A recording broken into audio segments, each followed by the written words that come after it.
Oh, you need like, the sound of a monster consuming a city? I think the sound of Dana fighting with her double was the sound of Joseph just like slamming a cabinet door, like in the background. But yeah, and then he stitches those together and takes John Bernstein, who is Dispersion, takes the music that we have from him and just mixes that under the bed, and then he'll record the intro, and then I'll post it online, which I've already posted the August 1st episode.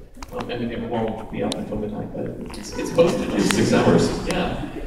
Do you guys sit and think that this town is really weird? When I try to imagine all of the rules that we've created. Yeah, it's a complicated rule. And how it must work. Things like, what must a school in Nightvale, let's take like a very, let's really kind of focus in on just one thing, how does school work? Okay, we can't have pencils or pens, and most knowledge is illegal, and books occasionally kill people, and librarians are giant lizard bears. What does this look like? But again, that's like the opposite of why I think underlying success of this whole endeavor is that when you try to wrap your brain around it, you go nuts. And like a lot of things that are happening in this real world that we are all sitting in right now, if you try to wrap your brain around some of the issues that are going on right now today, you will go nuts. You will really, it becomes overwhelming. And the metaphor of Nightvale is learning to deal with life.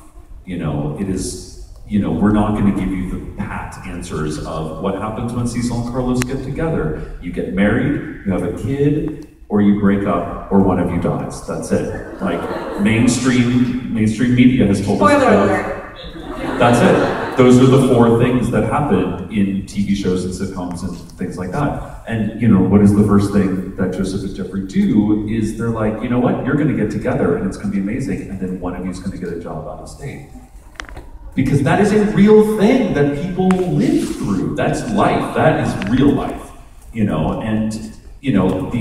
God bless everyone who has gotten onto our Twitter and Tumblr feeds have been like, when is Cecil and Carlos gonna get back together?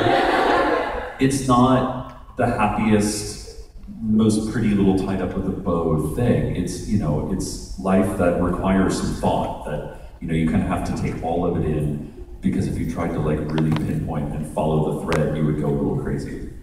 And I think it's like that weirdness that's in Nightvale that allows us to, sit with this world that we live in a little easier. To see the strange as beautiful is like a really, really cool thing.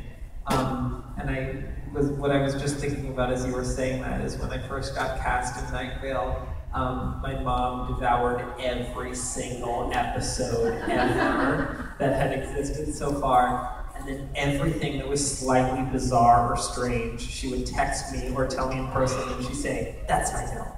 And I was like, I don't think you get it, but it's like it is that thing, right? It's like there is the unexplained in our world. It doesn't look like that, but it doesn't look like this literal manifestation that's in Nightvale, but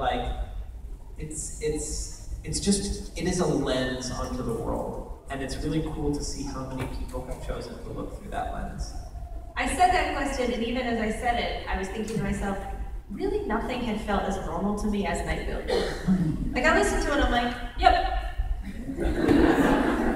Yeah, no, that's fine. Sounds about right. No, that sounds about right. But my favorite is, I forget, is it Susan who's the Smooth River Rock? She's the publicist PR person for.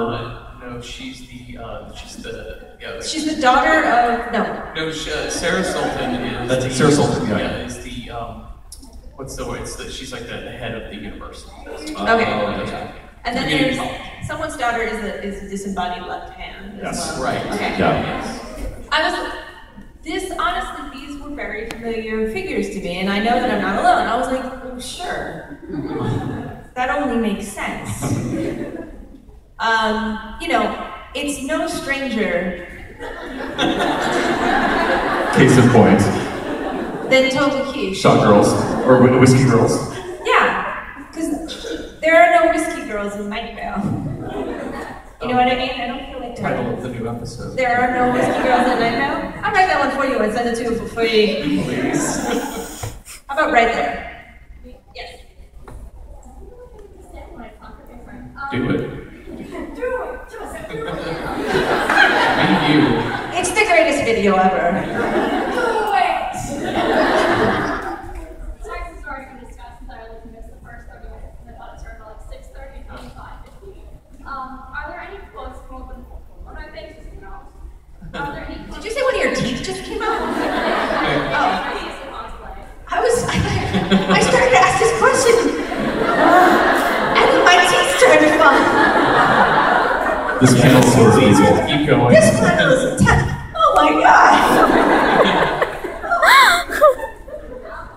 Are there any quotes from open Nightvale that like mean more than you like that like might come across like when you first like hear the quote or something or mean more to you than other people might think? All of them. No, that's a flip answer, but I think there's a lot of passages of Nightvale that mean more than what they are saying in that instance. You know, hand me a script and I'll find you a couple, you know, but it's nothing specific I can think of right now. How about hat? Sorry, my voice, I woke up in the morning today. So, how would you guys prep differently if, since, like you said, it's just you and the microphone usually, how would you prep differently if you were going on to a commercial, like where it's over and over and over again, if you were just sitting for Dylan, do you want to, you've done a lot of like webisodes and commercials and stuff. Yeah, I mean, yeah, it's interesting. I mean, when you're doing this stuff, you're kind of your own director, and you're the one who has to decide if it's good enough. I think the different thing about film is that like you're like everything about you has to just be like film is just this totally separate medium, right? It's like it's so precise, and there are certain camera angles that are locked on you, and you can't look a certain way because otherwise then it looks like you're not looking at that person. So in terms of how to prep differently, yeah, I mean they're just so different.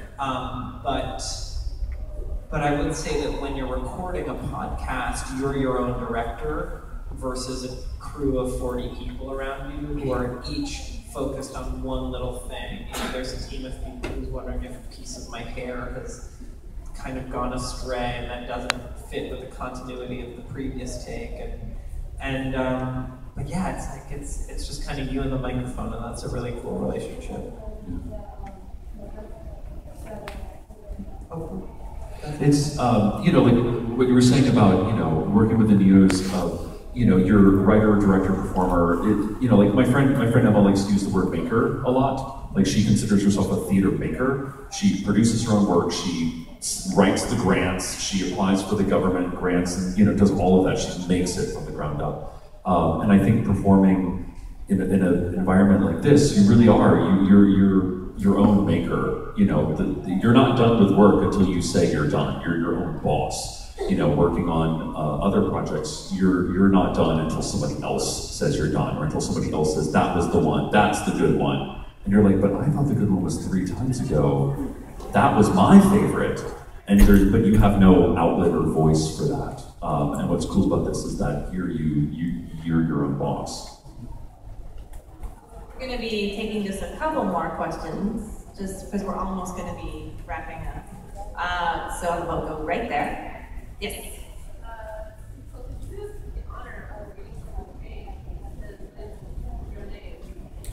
Sure, yeah. Yeah, you got it. I don't have a copy. Yeah, sure. I'm assuming this is the intro of the book. No, wait, hold a minute. Hold up a minute. Okay. Tomorrow, I think we're actually reading from the book. We are. So, save that thought and come back tomorrow. Yeah. I also want to tell you guys how good this book is.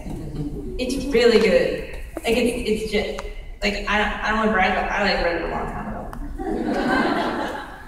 Like way before you.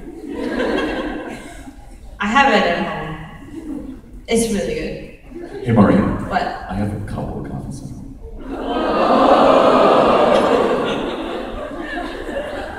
His is actually autographed by Cecil Baldwin. He has a couple copies at home and they're autographed by him. That's some have different covers too.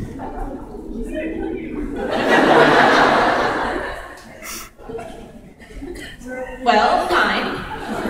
I feel like that's emotions. Those are emotions I'm giving you. Beer in a mason jar. Where's my nacho? No nacho!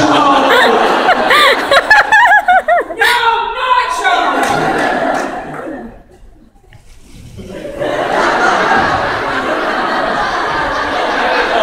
Casualty report. I want this back. I have to put it back in my copy of the land.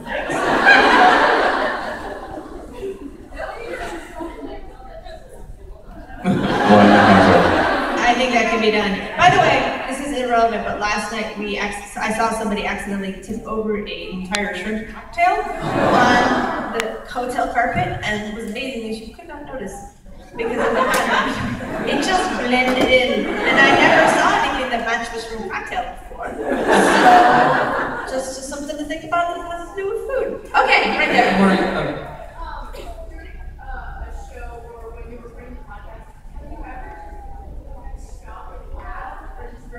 Oh yeah. Yeah, and not so much when I'm recording because there's nobody around. Like it's not. Is it creepy, unending laughter? I have kind of creeped myself out when I'm recording the show. Like like you kind of get in that headspace where you're, and your breathing gets really, really tight and, it's very emotional. And all of a sudden you're like, what is that noise? What is that noise? But during the live shows, what is it in The Investigators? There's one joke that just kills me every time. Do you know what I'm talking about? Like, What section? It's like one of the impressions. There's like a crazy voice that is just so dumb. Are we talking about Dylan? Are we talking about the No, it's something I do, but anyway, it's this voice that's just so ludicrous, and it's so dumb, but it's all just so satisfying to do, and have people that pay good money to come and see you perform, and you're like, I am literally doing the dumbest thing in the world. And I know I can't think of it. You'll have to come see The Investigators when it comes to your town, or if I can look at the script. But it's so funny, and it just kind of cracks me up. Which of course then makes the audience crack up, because then I have to like turn my back to the audience and pull my shit together really quick, and try to like breathe through it. Was it in Oklahoma City last year? Or Oh God, that was a good one. So we're performing in Oklahoma City, and somebody started laughing, and they had a laugh. Infectious laughter. That was just on the verge of being human. Okay. Like the mix between like this, it was like a goat screaming, but like a little baby goat, and it killed me. And they kept laughing. And then I kept laughing, and then the audience would laugh at me, laughing at them, and then that would make them. It was like the vomit scene in Stand By Me, where it was this never-ending chain reaction of this triangle of 200 strangers laughing at me, laughing at someone's laugh, who was laughing at them. It just went on. I had to stop. I had to stop the show. We have time for maybe one more, but I just want to also put go.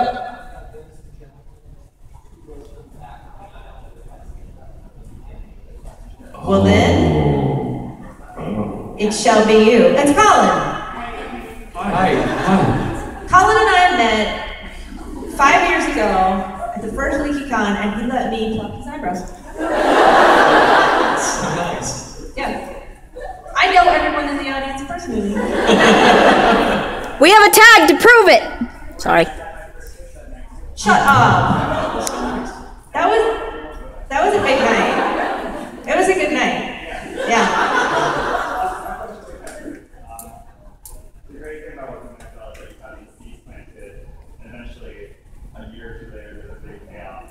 What is your process for creating those cards, planting those seeds, and how far ahead do you plan? So how far ahead in planning the big picture arcs and then like the seeds of thought that come back kind of thing?